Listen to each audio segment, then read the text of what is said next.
Peace and greetings, YouTubers. So, the Salt Lake City Police Department and the situation with the nurse who was arrested at her job for doing her job. Yeah, that's crazy. Can we talk about it? Now, I'm not going to spend too much time talking about how I feel about the specific video, mainly because as terrible as that video is for some to watch, and as uncomfortable as it may have made many people, the good thing that comes out of that is at least the nurse is alive to talk about it. And that nurse is going to be very rich.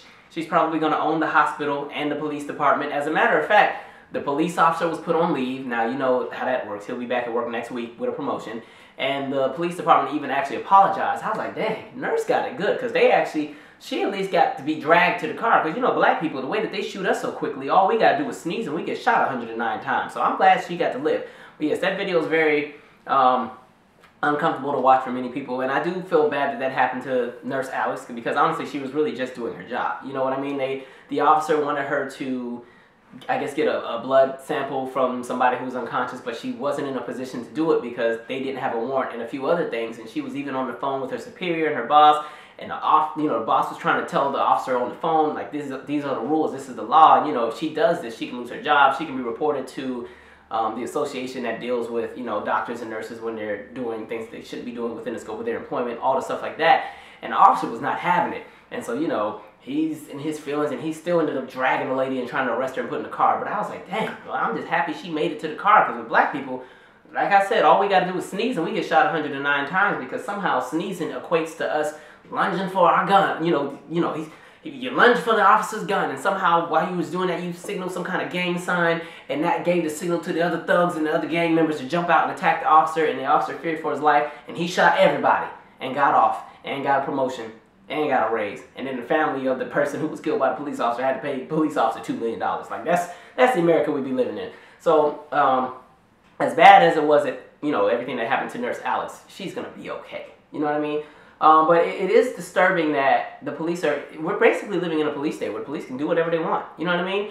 It's to the point where even when they are in a position of being wrong, they're protected by the very system they work for. You know, the policing, it's like there's two systems. You have the policing system and the judicial system. They're tied together, but the policing system is a good old boys club. You know what I mean? Everybody, you can do whatever you want in this club, we got you. Every blue moon, there will be one or two police officers held accountable for their actions. Usually a police officer who is not freaking white. It's usually, so like this Somalian guy that killed the woman in the Midwest. Oh, they're about to lynch that man. And you know what I mean? It's kind of like usually it's very rare that police are held accountable for anything. I think I gave you that stat about the state of Florida and how I think there were only like 2 officers that had been convicted of any crimes in like 20 years. I gotta look back up the stat. I forgot what the stat was, but it's on one of these videos I made a while back. But it's absolutely crazy. And I'm glad that a lot of people are outraged, but I'm like, I need some of you guys to have that same outrage for a lot of these black people who've been in similar situations and have been killed for things even more petty. Like when you think about her situation is Sesame Street. Okay, Eureka's Castle, Lamb Chop's Play Along in comparison to what a lot of these other people who have been actually killed by the police have had to deal with. So when you look at somebody like a Sean Bell, who was killed before his wedding, okay, that's something to be outraged about. That's something that you need to go to the picket lines about, because nothing ever happened with that situation. When you look at Philando Castile, who was killed in front of his own daughter, you know, and mind you, when they got pulled over, the police officer went to the passenger side and came after him. He didn't go and really bother the driver. And Philando Castile was like, I do have a permit to carry a weapon. I do have a weapon on me. I just want you to know, officer. Somehow, the officer still was scared, because all these police officers, they're just so scared of everything for some reason. I'm like, maybe some of y'all don't need to be police officers. But that officer was still so scared, and I think he shot Philando Castile, what, 7 times? And he still got off, okay? And you look at Betty Shelby, who killed Terrence Crutcher, and, you know, she also feared for her life. And, you know, he got killed pretty much doing nothing. He just needed help because his car wasn't working right. And then you got Eric Garner, who was killed, and Sandra Bland, and it's just like there's so many people who continue to just be killed for these very ruthless situations. There was even a guy who was killed at his own father's funeral by police. Okay, so as terrible as the situation is for Nurse Alex, and as terrible as we feel for her, I need people to have that same empathy and outrage for all these other situations, because for some reason in this country, the moral compass of America changes when something terrible happens to somebody white. But when it's everybody else, it's just another Tuesday. Because even when you look at this situation with the Charlottesville situation and the young lady who was ran over by the car, that just sparked all kind of outrage, and now all of a sudden it was like, oh, we're attacking white supremacy, and now they're saying white supremacy on the news, and they had the VMAs, we're going to tackle white supremacy, And I'm kind of like, you know what, I'm glad that y'all are seeing what's going on, but my issue is black people have been saying this crap for how long? Do y'all recognize how many videos have been yanked from my channel because YouTube is like, this is just too extreme, or this video is no longer eligible for revenue. Like YouTube yanks our stuff down when we speak out. A lot of black people who go out and say literally the exact same thing that white people are saying when it comes to something like white supremacy or police brutality, we're vilified, we're looked at as crazy. People try to pretty much pull any credibility we have, and they start digging into our character. Like, do you know how many times I sit right here in this same seat, make a video talking about police brutality, and the first thing somebody says is, this guy thinks he's smart because he's sitting in front of books. He's still an idiot. Okay, he probably stole them. I was like, yeah, right. I thought y'all said black people don't read. Now we're stealing books, huh? Okay. But, yeah, there's a lot going on with these police. So I need y'all to just recognize that your country's turned into a police state. And you know what, I'm also going to say, I'm so happy that video came out with that officer in Georgia who pulled over the white woman, and she was like, I'm scared, you know, this, that, and the third. And he was like, no, you shouldn't be scared. We only shoot black people. Haven't you heard? Don't you watch the news? I said, mm-hmm. Look at him confirming everything we've been, not even just me, because this is bigger than me. Look at everything that he's confirming. He's confirming what many people have been saying this entire time. So I hope a lot of you guys who are really outraged about Nurse Alex, you know, unfortunately being humiliated in front of her peers and living to tell about it, I hope you guys are just as outraged about everything else that's going on, because there's a big issue with the policing in this country, and it doesn't help that you guys elected this current administration, and this administration now endorses that, because your Department of Justice head, yeah, it's only going to get worse, all right? You got, you know, laws and stuff. HR 347, look that crap up. Wonder why all this stuff is going down every time somebody protests, why it's so easy for them to pull out the tanks and the gas masks and everything. Okay, there's a reason why all that's going on. Your country's turning into a police state. But when it comes back to these officers, I think one of the issues is a lot of these officers have really bruised egos. Lots of ego and pride. They're really sensitive. And I also think a lot of these officers don't really like their jobs, especially the ones who are on the local police departments that, you know, they're not on the larger agencies like the FBI or U.S. Capitol Police or like Secret Service. They're, you know, they're on the small local sheriff's, counties, department, whatever. And they're not making a whole lot of money when they start out. They start out making like $27,000 a year. And so a lot of them, I feel personally, just don't feel accomplished in life, or they feel like they don't have a purpose. And so that little bit of power they have as being officers, that power to take away somebody's liberty, that power to stop somebody from doing something, that makes them feel validated, that makes them feel valued. And so when their ego or their pride is crushed and they feel humiliated, all of a sudden that validation is erased. And that's where the rage comes in, and that's where they do a lot of really crazy things. So looking at this video with the nurse, she honestly did absolutely nothing wrong. She was very mild-mannered. She was trying to be as polite and respectful as possible and everything like that. And the minute she opened her mouth and was like, why are you being so, you know, aggressive? Why are you getting mad at the messenger? That just snapped something in him. He ticked and turned into something else, and now it's the point of no return. And next thing you know, they're dragging Nurse Alex all outside, and it's crazy because his peers are like, dude, you're doing too much. And he's still like, nope, she's coming with me. I was like, see, that's how they be doing. And at this point, the police know nothing is really ever going to happen to them, that they don't care. Even when there's cameras around, they still act a fool. Like, there were people holding cameras. That officer was like, okay, cool. And it's crazy. When these officers and that pride and ego was crushed, that is when they hit their worst. It makes me think of that pool party.